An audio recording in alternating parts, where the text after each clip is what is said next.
મહાન સ્વામી મહારાજની વાત કરીએ તો બાપાનો જન્મ મધ્યપ્રદેશના જબલપુર ગામમાં થયો હતો. મધ્યપ્રદેશનું જબલપુર ગામ.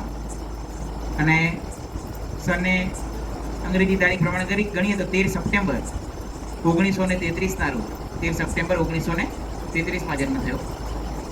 આપણી તિથિ પ્રમાણે ગણીએ તો ભાદરવા વદ 1989ની અંદર.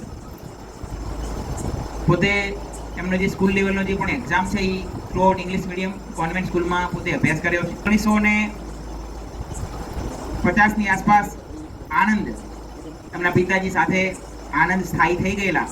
અને 1951ની અંદર મહારાજ યોગીજી મહારાજ અને બીજા સંતોએ એમના ઘરે એ વખતે પધરામણી કરી. 1957ની અંદર યોગી બાપાના હાથે એમને પાર્ષદી દીક્ષા લીધી. એ વખતે એમની ઉંમર 23 વર્ષ હતી. પાર્ષદી દીક્ષા લીધી. નાનપણનું નામ એમનું વિનુ ભગત હતું. અને શાસ્ત્રીજી મહારાજ જ્યારે એમના જન્મના સમય વખતે એમના ઘરે ગયા ત્યારે એ વખતે એમનું નામ કેશવ આપેલું હતું. કેશવ. દીક્ષા આપી યોગીજી મહારાજ એટલે નામ પાડ્યું વિનુ ભગત. પાર્ષદી દીક્ષા આપી એટલે એમનું નામ પડ્યું વિનુ ભગત. ભાગવતી દીક્ષા એમને 5 વર્ષ પછી આપવામાં આવી. અને દાદર મંદિરની અંદર જે સંતો હતા એમના પોતાને મહંત નિમવામાં આવ્યા એટલે એ દિવસથી નામ પડ્યું મહંત સ્વામી મહારાજ. અને એમનું યોગીજી મહારાજે એના નામ પણ આપ્યું કેશવ જીવનદાસ. ભાગવતી દીક્ષા આપ્યા પછી નામ આપ્યું કેશવ જીવનદાસ. શાસ્ત્રીજી મહારાજે નાનપણમાં આપ્યું એ જ નામ એમને કેશવ જીવનદાસ આપવામાં આવ્યું. હવે આજ્ઞાની વાત કરીએ.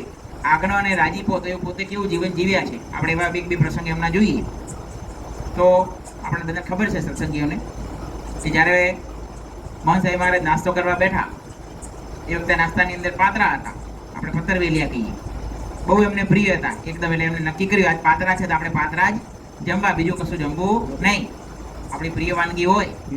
અમારા એક મિત્ર છે કોઈ જમણવારમાં જાય તો એ એમ જ કે બધાને કે શાક રોટલી શું ખાઈ દો ઘરે હોય. મીઠાઈ ઉપાડો, મીઠાઈ માલ ઉપાડો, શાક રોટલી ઘરે જ, બીજો ખાતો હોય ને રોકે. આ શું ખાય કે દાળ ભાત, આ તો ઘરે ખાય. અહીંયા ખાય અલગ વેરાયટી ખા જે તારા ઘરે નથી બનતી.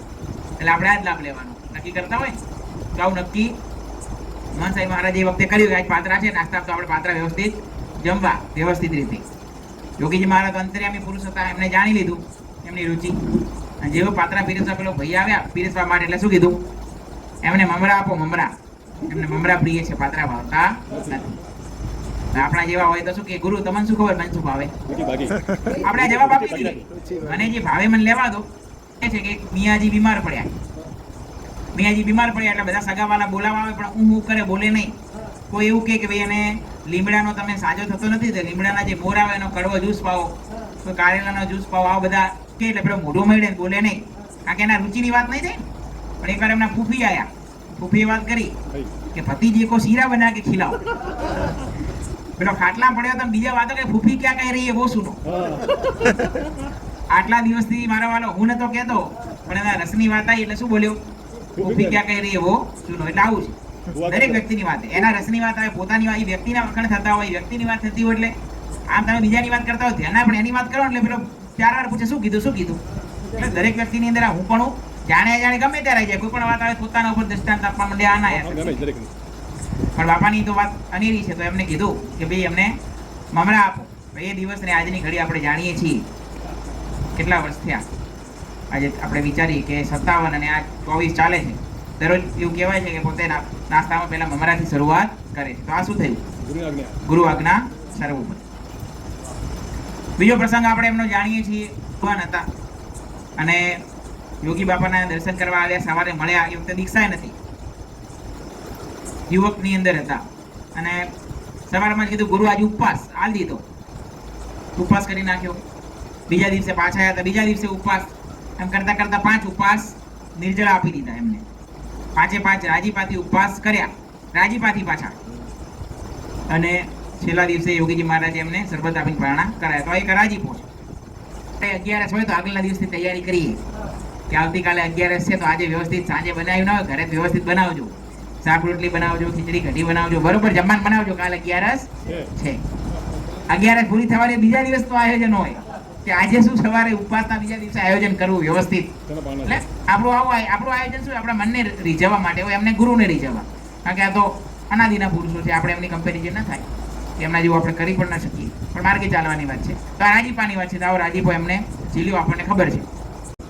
દેશ વિદેશની અંદર પ્રમુખ સ્વામી મહારાજ, યોગીજી મહારાજની આજ્ઞાથી એમને બહુ વિચરણ પણ કર્યું છે, આપણે જાણ્યું છે મહંત સાહેબ મહારાજે. અનેક મુમુક્ષોને ભગવાનની ગેલેક્સીની અંદર બેસાડ્યા છે. બરોબર. 2016ની અંદર જ્યારે પ્રમુખ સ્વામી મહારાજે સ્વધામ ગમન કર્યું એ વખતે પત્ર લખીને ગયા હતા પોતે, અને કીધું કે હવે પ્રમુખ પદે બીએપીએસ સ્વામિનારાયણ સંસ્થાના ગુરુ ગાદી મોહન સ્વામી છે, એને હવે સંસ્થાના પ્રમુખ મોહન સ્વામી મહારાજ હું છું. તો એ દિવસથી આપણે જોઈએ છીએ કે પ્રમુખ સ્વામી મહારાજ બધા એવું વિચારતા હતા. પ્રમુખ સ્વામી મહારાજની એક અલગ છાપ હતી, કામ કરવાની શૈલી અલગ હતી. મોહન સ્વામી મહારાજ મૃદુભાષી છે, બહુ ઓછું બોલે. એમનું એક વ્યક્તિત્વ જોઈએ તો અલગ છે, તત્વ તો એનું એ છે, પણ દ્રષ્ટિએ બધાને અલગ લાગે. તો આવું ઘણા બધા કહેતા હતા કે આ પ્રમુખ સ્વામી છે ત્યાં સુધી છે. શાસ્ત્રીજી મહારાજ શું કહેતા, યોગીજીનો માળ ખાલી છે, શાસ્ત્રીજી જશે પછી કશું નહીં થાય. યોગી બાપાએ તો વિશ્વની અંદર આપણે જોયું કેવા કાર્ય કર્યા. પ્રમુખ સ્વામી મહારાજ પછી બધા એવું કહેતા હતા. તો મહંત સ્વામી મહારાજની જો અને એમની ગુરુગાદી છે, એમનો આપણે બધા લાભ રહી ગયા છીએ. તો 2016 પછી બીએપીએસનો સત્સંગનો રંગ જે ચડતો ને ચડતો કેટલા મોટા મોટા અક્ષરધામો બન્યા. હવે જે અક્ષરધામ લંડનનું અક્ષરધામ બનીને એના પછી સુરતનું બને, સુરતનું એનાથી પણ લેટેસ્ટ. સ્વામી કહેતા હતા કે હવે જે મંદિર બને એકબીજાને બીટ કરે છે, આગળ વધતા જાય. તો આટલા મોટા અક્ષરધામો બનાવવા.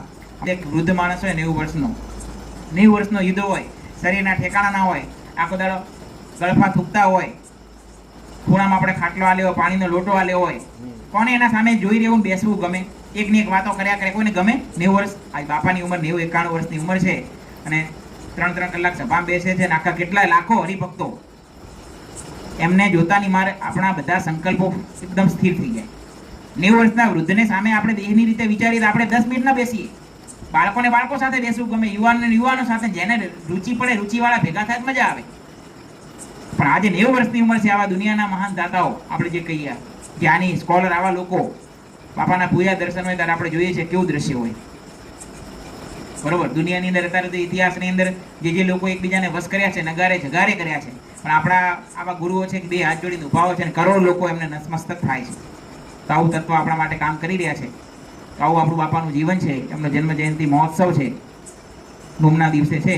તેમના ચરણોમાં પ્રાર્થના કરીએ કે આપણે પણ એમનો વિશેષ રાજીપો લઈ શકીએ અને આજ્ઞામાં જીવન જીવી શકીએ.